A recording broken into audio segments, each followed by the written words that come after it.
Capítulo 9. Había un acuerdo secreto entre los partidos que iban a unirse. Consistía en que cada cual llevaría a cabo su compañía como si nada hubiera pasado, hasta el 25 de julio, en que iba a declararse oficialmente fundado el Partido Único.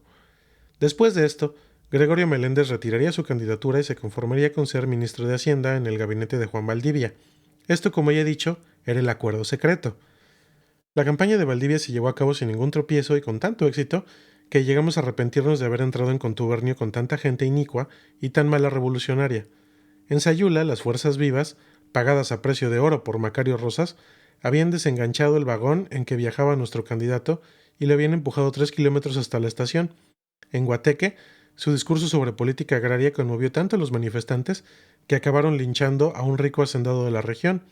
En Las Mangas, Coahuila, se armó una balacera que hizo indispensable la intervención de las fuerzas federales. En Monterrey, en cambio, dijo un discurso tan reaccionario y conservador ante el Club de Industriales que Vidal Sánchez tuvo que llamarle la atención. Por su culpa asesinaron en Tabasco a 2 individuos de quienes se sospechaba infundadamente, por cierto, que eran sacerdotes católicos, mientras que en Moroleón, en donde dijo un discurso catolizante, lincharon a un pastor metodista. En fin, aunque la cosa tuvo sus altas y sus bajas, hay que reconocer que los resultados generales fueron más que satisfactorios. Meléndez, en cambio, aunque contaba con la vendida prensa metropolitana, no causaba entusiasmo en ninguna parte. De común acuerdo y para tantear los sentimientos de Melitón, como dijo el gordo Artajo, decidimos que los 3 jefes de zona, es decir, él, Artajo, Trenza y yo, pediríamos una dotación extra de 3,000 cartuchos por soldado para efectuar algunas operaciones de limpia.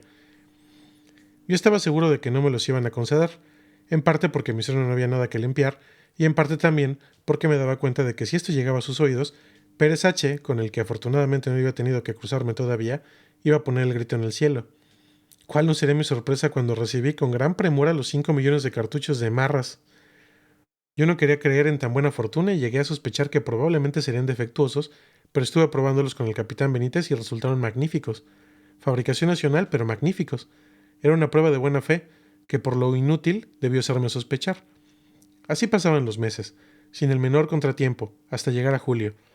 Para entusiasmar más a sus partidarios y para atar los cabos que pudieran quedar sueltos antes de la fusión de los partidos, Juan Valdivia decidió rematar su campaña con un elegante banquete al que asistirían todas las personalidades políticas, sociales, económicas, diplomáticas y militares del país. Como sitio de este importante evento, escogió a su elegante mansión de Cuernavaca y como fecha el fatídico 23 de julio de 1929. «Vengan todos», nos dijo, «es necesario que vean nuestra fuerza». Y todos fuimos, consumando así una de las metidas de pata más notables de la historia política de México. La casa, construida con dinero de procedencia desconocida, era del más puro estilo andaluz. Nadie supo nunca cuántas habitaciones tenía, pero eran muchas. Tenía un patio con una fuente, copia de la de Don Quijote en Chapultepec, unas pérgolas, un enorme jardín, alberca y un baño ruso capaz de dar cabida a 70 personas. Nosotros, es decir, mis compañeros y yo, llegamos desde la noche anterior con el objeto de ponernos de acuerdo en algunos puntos de nuestro programa del día siguiente. Yo hice el viaje desde México en Packard que Germán Trenza manejaba con tanta destreza. Los preparativos estaban en su apogeo.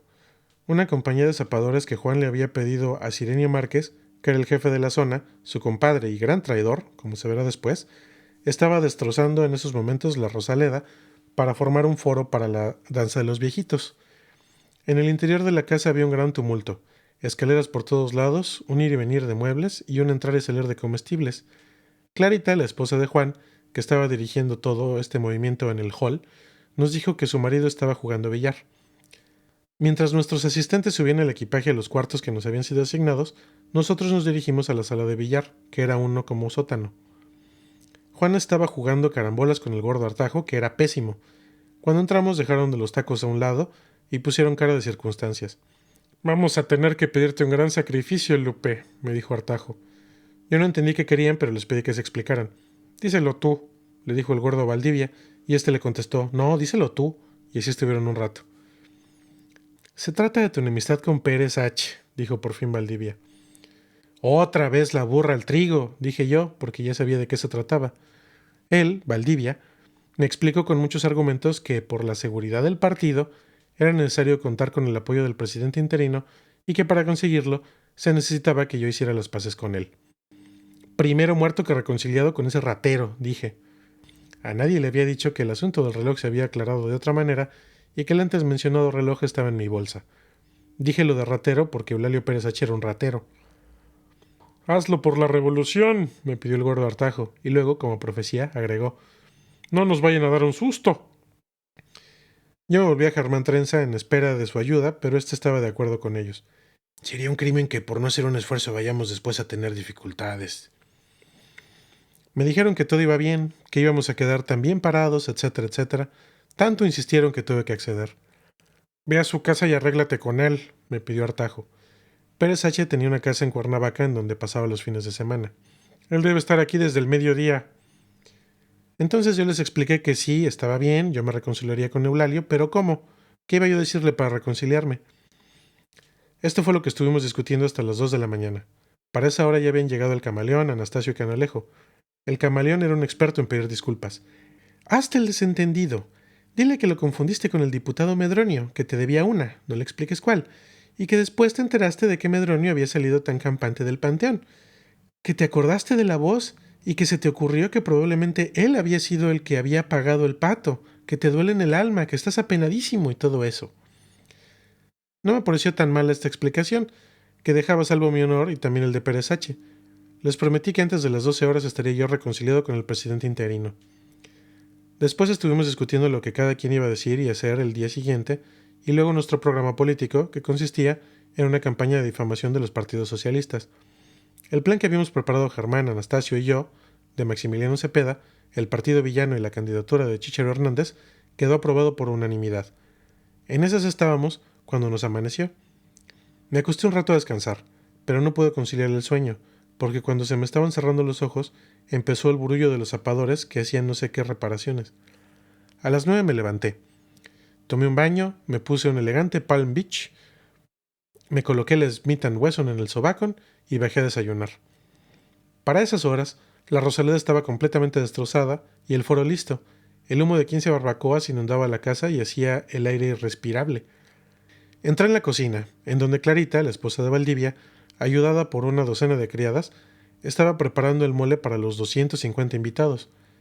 El polvo de los 7 chiles, mezclado con el humo de las barbacoas, me provocó un violento ataque de tos. Cuando me hube repuesto, Clarita, que siempre fue una perfecta ama de casa, me saludó y me condujo hasta una mesa en donde estaba Augusto Corona, el camaleón, comiendo unos chicharrones en salsa verde, mientras su asistente le daba brillo a sus botas. Clarita quitó un lechón de una silla y me invitó a sentarme. Yo le supliqué que me preparara un chocolate. ¿No te extraña que Pitorelli no haya llegado a Cuernavaca todavía?, me preguntó el camaleón. Se suponía que teníamos que ver a este personaje para hacer un plan conjunto, porque era el jefe del otro partido valdivista. Me dijo que pasaría la noche en el Hotel Vista Hermosa. Este fue otro de los portentos que debieron ponernos sobre aviso. Después del desayuno salimos a dar un paseo por el jardín de la casa, en donde encontramos a Juan Valdivia de Guayabera, que estaba memorizando su discurso. «Ha llegado la hora en que la patria», decía levantando la mano con gesto elocuente. Lo dejamos a solas con su retórica. En la alberca estaban Anastasio, que era el único deportista en traje de baño, y Horacio Flores, el orador, que acababa de llegar de México. «Hay tropas en la carretera», nos dijo este.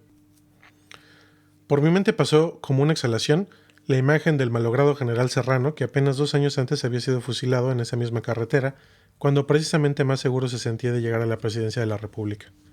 «Es natural», dijo Canalejo, que en ese momento se reunió con nosotros. «De alguna manera tienen que proteger a tanta gente importante que viene al banquete». «¿De qué corporaciones eran?», le preguntó a Horacio el camaleón, que no estaba muy convencido de lo que decía Canalejo. Desgraciadamente Horacio, que no era militar, no sabía ni de qué le hablaban. «Esos numeritos que llevan ahí en el cuello», le explicamos, pero de nada sirvió porque no se había fijado. Después se nos olvidó el problema y estuvimos hablando de otras cosas. Cuando dieron las 11, me despedí de ellos y calándome mi Stetson, fui a cumplir mi desagradable misión. Juan me prestó su Studebaker y manejándolo con bastante dificultad porque no conocía ni el automóvil ni el rumbo, llegué a la quinta María Elena, que era la propiedad de Pérez H. Era una casa enorme, rodeada de bardas de piedra. Al llegar al portón detuve el automóvil, bajé de él y llamé. Se oyó un griterío llamando al cabo de guardia y cuando éste abrió la rejilla, resultó ser afortunadamente nada menos que el Patotas, que había servido mis órdenes durante muchos años. Nos saludamos muy amablemente. Luego le pregunté por Pérez H. El señor presidente no ha venido, ni nadie sabe de su comitiva. La casa está vacía por primera vez en todo el año. Entonces comprendí que andaba la perra suelta. Me despedí apresuradamente, monté en el coche y regresé a casa de Juan como alma que lleva el diablo. Los zapadores se habían ido ya. Estamos en una trampa, muchachos, les dije, como la que le pusieron a Serrano. Todos se alarmaron muchísimo, como es natural. El camaleón intervino. Si nos van a... dijo aquí una palabra que no puedo repetir.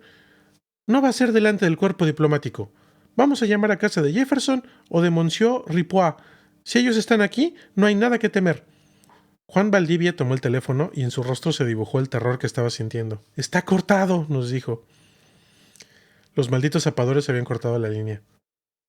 Lo último que nos falta es que nos manden un destacamento para protegernos, dijo Trenza. A Serrano le mandaron un destacamento para protegerlo, que lo protegió hasta que lo pasaron por las armas. Yo hablé entonces. Vamos a romper el sitio antes de que lo cierren, dije, y no cada uno a su puesto y a levantarnos en armas, como afirma el gordo Artajo en sus memorias. Pero si lo hubiera dicho, no me avergonzaría, ni las cosas hubieran sido diferentes.